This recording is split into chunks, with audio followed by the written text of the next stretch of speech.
저희가 이제 방송을 보면 어쩌다 가끔 네네.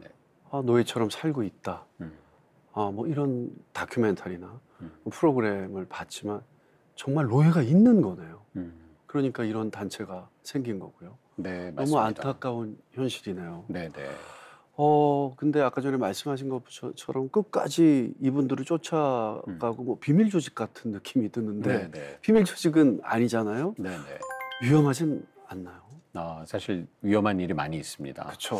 아까도 말씀하셨지만 아니 요즘 세상에 노예가 있을까 이렇게 생각하실 수는 있어요. 네. 그런데 국제기구 통계에 따르면 2024년 올해 기준으로만 전 세계에서 약 대한민국 인구와 맞먹는 5천만 명이 노예로 살고 있습니다. 엄청나네요. 네, 맞습니다. 네. 그리고 이 사람들은 대부분 특징이 있는데 네. 태어나면서부터 고아였거나 예. 길거리 생활을 한 사람들이 대부분입니다. 이게 무슨 뜻이냐면 자기의 존재를 입증할 만한 신분증이나 서류가 없다는 어떤 뜻이죠. 근거가 없네요. 맞습니다. 그런데 역설적으로 바꿔 얘기하면 이분들은 실종이 돼도 법적으로 실종이 성립하지 않습니다. 네. 이 5천만 명 이외에도 얼마나 많은 사람들이 아하. 노예로 살고 있을지 짐작하기 어렵습니다. 네. 그리고 아까 질문하셨던 대로 위험하지 않느냐. 5년 전에 저희 IJM 케냐 법인에서는 퇴근길에 저희 변호사 1명과 직원 2명이 네. 집에 도착하지 않았다는 전화를 받았어요. 네. 분명히 퇴근을 했는데 네. 며칠 뒤에 3분 다 안타깝게도 시신으로 발견됐습니다. 보복인가요? 저희가 이제 그 범죄자를 추적하고 네. 가해자들을 이제 현지 법정에 세우고 피해자를 구출하는 일을 하면 네. 누군가는 불편해집니다.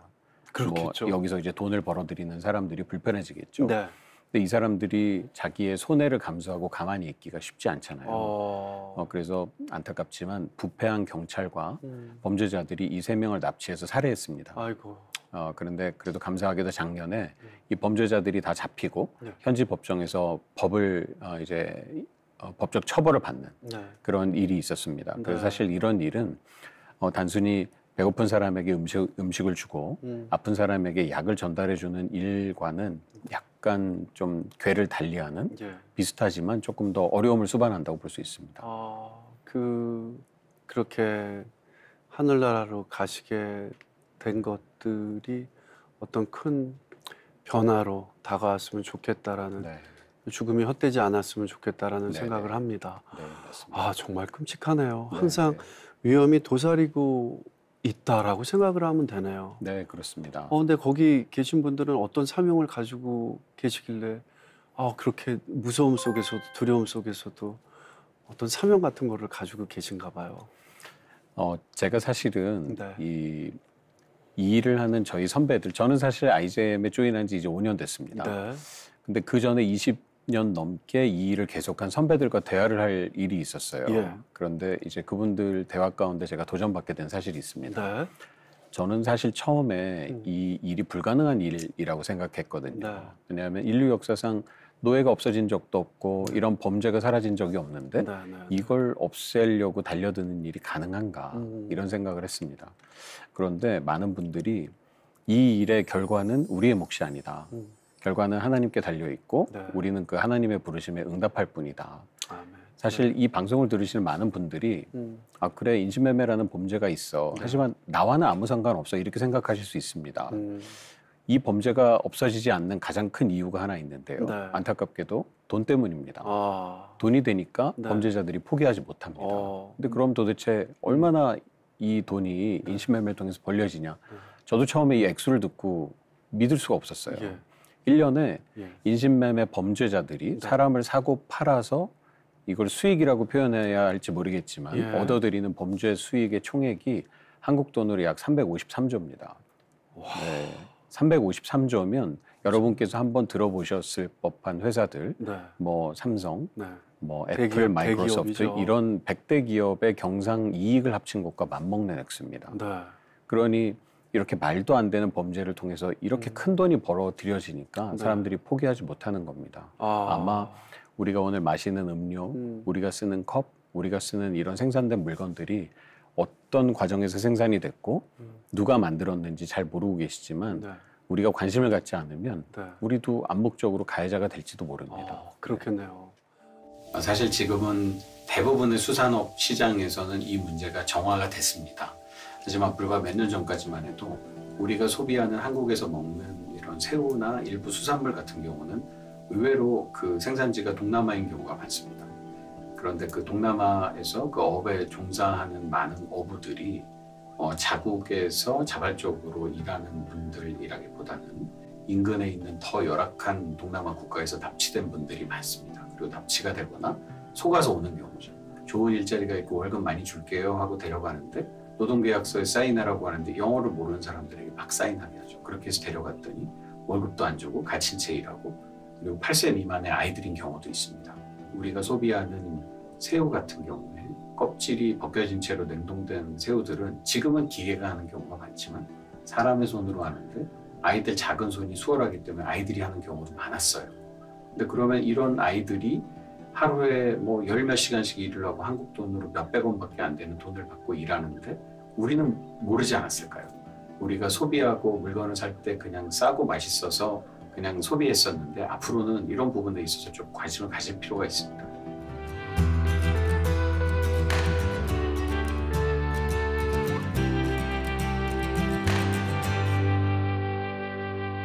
구해진 사람들은 꽤 많을 거 아니에요. 또 기억에 남는 분들 계실까요? 네네, 여러 명 있습니다. 네. 제가 얼마 전에 서남아시아에 있는 한 국가에 출장을 다녀왔어요. 네. 그런데 이제 어떤 기회가 있었냐면 저희 IJM이 수년 전에 한 초등학교 5학년 남짓한 아이를 구출한 적이 있었습니다. 예. 서남아시아 지역에 가면 아직도 그 재래적인 방법으로 벽돌을 만드는 공장들이 있어요. 예. 제가 가서 보니까 진짜 진흙을 정말 물반죽을 해가지고 틀에다 집어넣고 네. 그걸 햇빛에 말려서 이제 건축에 사용하는 벽돌인 겁니다. 예. 기계가 하면 좋겠지만 대부분 사람 손으로 일일이 하는데요. 예. 안타깝게도 그런 공장에서 일하는 많은 분들이 강제로 잡혀온 어린아이들 그리고 아이고야. 그 가족들이 많이 있습니다. 네. 근데 이분들이 저희가 구출한 이후에 뭐가 제일 무서웠나요? 라고 물어보면 저는 당연히 날 때리고 나를 가두어 놨던 그 업주가 무서웠어요 라고 대답할 줄 알았습니다. 네. 근데 의외로 대답은 내가 제일 무서웠던 건 내가 잊혀졌다는 게 무서웠다고 했어요. 말씀드렸던 대로 신분증도 없죠. 고아였죠. 네. 신고할 능력도 방법도 모릅니다. 운이 좋아서 신고를 한다고 하더라도 뭐 예를 들어서 이름이 어떻게 되시나요? 네. 제 이름은 신현준입니다. 네. 생년월일은요. 그래서 아이디를 입증하실 수가 있잖아요. 자기 이름도 모릅니다. 그냥 친구들이 날 존이라고 불러요. 뭐 생일은요. 정확히 모릅니다. 근데 이런 잊혀졌다는 두려움이 있다고 한 아이를 만났는데요. 네. 아마 제가 이 사진을 한번 보여드리고 싶은데요. 네. 지금 여기 사진을 보시면 이 두 사람이 동일 인물입니다. 네, 저희가 오른쪽에서 이 구출할 당시의 장면이고요. 네. 이게 지금 최근 사진입니다. 이게 사실 실제로 보면 조금 더 어려 보이긴 하는데요. 네. 이 친구 이름은 쿠마르입니다. 네. 수년 동안 벽돌 공장에 갇힌 채 살았고요. 네. 저희가 구출했을 때 네. 자기의 꿈에 대해서 얘기를 했었어요. 그 세 가지 소원을 얘기했습니다. 이 친구도 나면서부터 고아였기 때문에 자기도 언젠가 뭐 가정을 이루고 싶다는 꿈을 얘기했고 학교를 다녀본 적이 없기 때문에 학교를 보내달라고 했어요. 네. 그리고 마지막으로는 자기가 공부를 마친 다음에 자기와 같은 처지에 있는 사람들을 돕고 싶다고 했습니다. 아, 착하다. 네, 근데 제가 작년에 그 나라에 출장을 가서 만났는데 이 친구가 자기의 꿈을 이야기를 해줬는데요. 네. 코로나 직전에 이제 대학원까지 마쳐서 이제 공부를 다 했죠. 네. 그리고 대학원 공부를 마친 쿠마르를 저희 IJM 현지 법인이 채용을 했습니다. 예. 그래서 자기 같은 사람들을 구하는 일을 하고 있습니다. 그리고 2년 전에 자기가 결혼을 했다고 결혼 사진을 저한테 보여줬었어요. 네. 우리가 이런 누군가를 돕고 일을 할 때 결과가 만들어질까? 이런 생각 하실 수 있습니다. 네. 그런데 우리가 관심을 가지고 기도했을 때 이렇게 꿈을 이루는 사람들의 이야기를 들으면 참 많이 격려가 되고 도전이 됩니다. 가슴이 찡하네요. 네, 맞습니다. 예전에 진짜 오드리 헵번이 아사 직전에 있을 때 어떤 빵을 먹고 내가 이 빵을 준 사람한테 은혜를 꼭 갚아야지 되겠다 이러고 유명한 배우가 돼서 맞습니다. 그 얘기를 했는데 알고 봤더니 사람이 아니라 단체 유니세프였잖아요. 맞습니다. 그래서 평생을 유니세프에 봉사했던 것처럼 저 친구 자기를 도와준 단체에서 일을 한다니까 가슴이 너무 뭉클합니다. 앞으로 이름이 뭐라고 했죠? 쿠마르라고 합니다. 제2의 쿠마르, 제3의 쿠마르, 뭐 엄청 많은 친구들이 또 단체에서 봉사를 할 수 있었으면 좋겠네요. 네, 네, 저도 그렇게 바랍니다. 너무 지금 웃는 얼굴이 너무 좋아 보여요. 네. 이렇게 구출을 한 사람들이 또 다른 사람들을 구출할 때 큰 도움이 되나요? 아, 네, 맞습니다.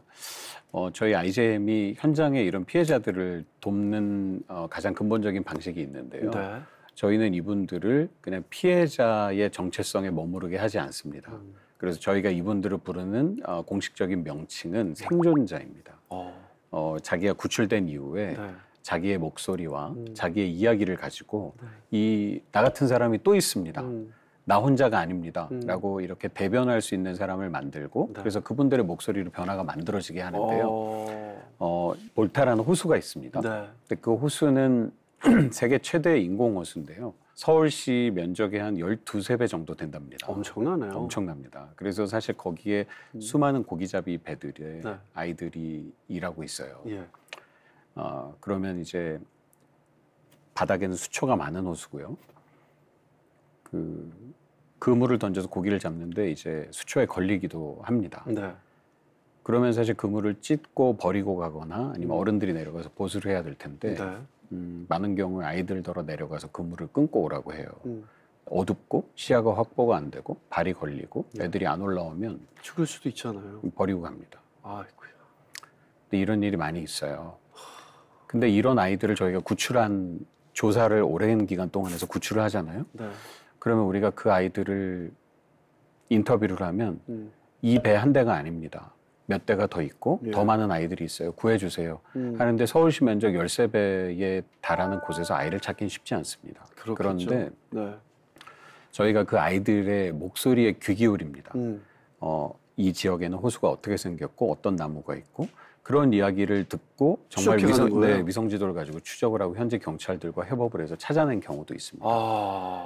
그리고 아까 말씀드렸던 그 벽돌 공장 사례도 요건 좀 다른 건데요. 네. 저희가 구출한 그 12살의 라제슈아리라고 하는 여자아이가 네. 오랜 기간 벽돌 공장에 납치돼서 갇혀서 일하다가 구출됐어요. 네. 그런데 이 아이가 나 말고도 더 많은 아이들이 갇혀 있다고 했습니다. 근데 저희가 구출하고 싶은데 그 지역에만 이런 유사한 벽돌 공장이 100개 정도가 있었어요. 네.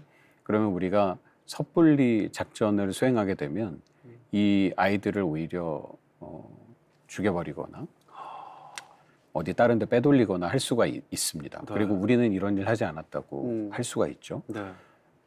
그래서 사실 대단히 조심스러운데 이 라지슈아리가 이렇게 자기의 기억을 더듬어서 그림을 그렸습니다. 와. 길이 어떻게 생겼고 나무가 어떻게 있고 호수가 어떻게 있고. 이야. 근데 실제로 이 그림을 12살 아이의 진술을 토대로 만든 그림을 어느 정도 신뢰할 것인가. 네. 사실 고민할 수밖에 없습니다. 그런데 네, 저희 그렇죠. 직원들이 네. 위성 지도와 또 여러 가지 탐문을 통해서 실제로 이런 마을이 있는 거를 세계 후보지를 발견해낸 거예요. 와, 100개 중에. 놀라셨겠네요. 네, 맞습니다. 네. 그래서 이 아이를 음. 라제슈아리의 우리 그 증언을 토대로 더 많은 아이들을 구출하는 이런 놀라운 일이 있었습니다. 네. 우리가 관심을 가지고 갇혀있던 사람에게 회복의 메시지를 주고 위로를 주면 그 사람들이 더 많은 에너지를 낼 수 있다는 걸 우리는 이런 경험을 통해서 확인할 수 있었습니다. 사실 뭐 영화나 드라마를 보면은 저런 또래 아이들의 증언은 네. 이렇게 맞을까? 의심부터 하게 되잖아요. 네, 맞습니다. 그래도 어떤 믿음이 있었으니까 위성도 찾아보고 그러셨을 거 아니에요. 네, 네, 맞습니다. 네. 이런 아이들이 절대 없었으면 좋겠다라는 생각을 네. 해요. 세상에 태어났는데 언제 태어났는지도 모르고 이름조차 모르고 그렇게 살아가는 친구들이 많다고 하니까 너무나 속상합니다. 오늘 방송을 통해서 정말 많이 알려졌으면 좋겠다라는 생각이 들고요. 우리 시청자 여러분들께서도 많은 기도 해주셨으면 하는 부탁을 드립니다. 사실 매번 구출에 성공할 수는 없잖아요. 실패도 있지 않습니까? 네, 그렇습니다. 네. 사실은 29년의 IJM 글로벌 역사 속에 초기에 한 16년, 17년, 18년 정도는 실패의 역사였던 것 같습니다. 네. 왜냐하면 말씀드렸던 대로 이 범죄자와 연결이 돼 있고요. 안타깝게도 모두가 그런 건 아니지만 개발도상국의 공권력 중에 일부는 아직도 좀 부정부패로부터 자유롭지가 않습니다. 그런 것들이 많죠. 네. 네. 그래서 저희가 오랜 기간 조사를 해서 그 아이들을 구출하러 가면 네. 이미 다 도망가고 없는 거예요. 아하. 왜 우리나라 과거를 배경으로 한 그런 액션 누아르 영화에도 보면 네. 경찰들이 정보를 줘서 다 도망가게 하는 그런 일이 있지 않습니까? 네. 그 비슷한 일입니다. 이게 참 쉽지 않습니다. 근데 제가 2018년에 현장에 갔을 때 한 아프리카의 어느 나라에 그 경찰분이 제복을 입고 저희 행사장에 와서 자기 개인의 테스트모니를 한 적이 있어요. 간증을. 네. 여러분 혹시 우리나라에 와서 지난 6년, 7년 동안 이 범죄자들을 급습해서 피해자 아이들을 구출하려고 할 때 계속 실패하지 않았습니까? 네. 네, 그래서 맞다. 우리가 실패했다. 그랬더니 그게 바로 자기 때문이라고. 네. 왜 너 때문이냐 그랬더니 내가 그 고위 경찰 공무원으로 있으면서 돈을 받고 정보를 다 넘겨줬다. 이야, 영화네요. 네네. 네. 근데 이제 이분이 뒤를 이어서 이런 얘기를 합니다. 자기는 돈이라도 받고 이 정보를 빼돌리는데 이 사람들은 도대체 뭐길래 이 자리에서 이 일을 계속하고 있나 라는 질문을 하게 됐대요. 네, 네. 근데 그때 마침 또 자기가 돈을 받고 정보를 빼돌렸는데 그때는 자기가 가서 망까지 봐줬답니다. 네. 그래서 이렇게 다 아이들을 트럭에 실어서 가는 장면을 자기가 멀리서 다른 정말 정직한 경찰이 오기 전에 망을 보고 있는데 그때 그 아이들을 트럭에 태우는데 그 아이 중에 한 명이 자기 딸의 얼굴로 보였대요. 이제야 비로소 죄책감 같은 걸 느꼈나 봐요. 근데 실제로 자기 딸은 아니었는데 네. 자기 딸의 얼굴이 순간 오버랩이 되면서 내가 도대체 무슨 일을 하고 있나 이런 질문을 하게 됐답니다. 네. 그리고 돌아와서 저희 직원에게 또 다시 질문을 했대요. 예. 너는 왜 이 일을 하냐? 그랬더니 이제 이게 약간 넌센스 같은 건데요. 저희 직원이 나를 이곳에 보내신 분이 있어서 내가 이 일을 한다. 그런데 처음에는 그 아프리카의 경찰분이 네. 대부분 이런 분들은 뒤를 봐주는 분들이 있대요. 네. 그래서 뒤 봐주는 분이 네네네. 그래서 우리 직원을 보낸 그 어떤 사람이 자기의 소위 뒤를 봐주는 사람보다 더 힘이 센 사람인 줄 알고 예. 힘이 세긴 하죠. 네네네. 네. 갈아타고 싶어서 소개해달라고 했답니다. 네. 좋은 분한테 갈아타셨나? 네, 맞습니다. 그리고 나서 이야기를 듣다 보니 이 사람들은 예수쟁이인데 그래서 약간 처음에 무시했다가 자기도 모르게 이렇게 한 걸음씩 걸어 들어오게 됐다고. 그리고 저한테는 또 이런 얘기를 했습니다. 전도가 됐네요. 네, 자기들이 봤을 때 미국이나 이런 많은 선진국들은 아무리 노력해도 우리가 따라갈 수 없는 나라라고 생각이 된대요. 네. 그런데 한국은 불과 한 60년, 70년 전에 우리보다 더 못 살았다는데 네. 도대체 어떻게 저렇게 됐을까? 정말 예수님 믿어서 저렇게 된 게 맞나? 네. 크리스찬 때문에 저렇게 된 게 맞나? 네. 그런 질문을 하게 되면서 자기도 한국처럼 이런 나라를 만들어 보고 싶다는 꿈이 생겼대요. 사실 우리나라가 이런 수많은 개발도상국에 그런 도전 의식을 줄 수 있는 그런 특별한 나라입니다. 네. 예전엔 많은 도움을 받았는데 네네. 도움에서 그치지 않고 저희는 발전했잖아요. 맞습니다. 또 이런 나라가 흔치 않고요. 네, 물론입니다. 그리고 이제는 정말 동방의 예루살렘이라는 소리 들을 정도로 믿는 분들이 너무 많아지셨고요.